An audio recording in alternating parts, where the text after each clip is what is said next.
Port avec ses canons pointés vers la mer des Caraïbes. Reste aussi et surtout une culture, la culture Congo et sa gardienne du temple, Mama Hari. La plupart de ceux qui ont été emmenés dans cette région viennent du Congo. Tout ici est Congo. La langue c'est Congo, tout ce qui est fait c'est Congo. Nous sommes Congo parce que nous sommes des Africains, des descendants d'Africains.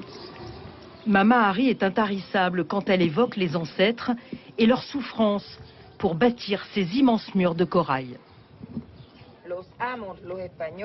Les maîtres espagnols ont obligé les esclaves à s'immerger dans les profondeurs de la mer pour y couper ces coraux.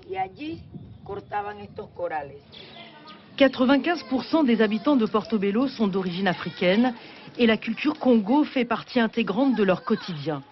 Depuis 3 ans, ils ont même leur musée. Ici, on apprend comment les esclaves ont lutté pour leur liberté, comment ils ont adapté leurs connaissances traditionnelles à l'environnement local. Une histoire singulière qui a valu à la culture Congo d'être inscrite depuis novembre 2018 au patrimoine culturel immatériel de l'UNESCO.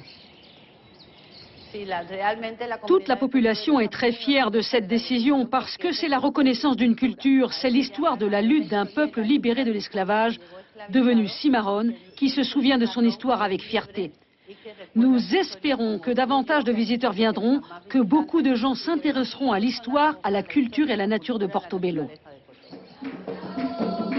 La danse est l'une des composantes les plus importantes de la culture Congo.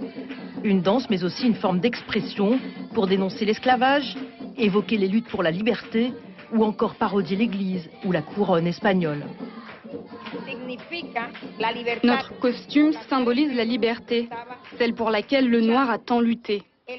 La couleur de la robe représente la nature et la largeur évoque la liberté.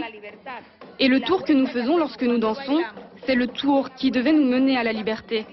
C'est pourquoi cette danse est libre, parce qu'elle nous mène à la liberté.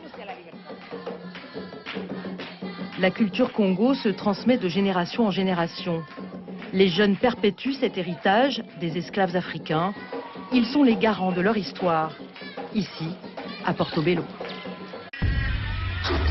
Suivez l'info sur Guyana Première, télé, radio et Internet.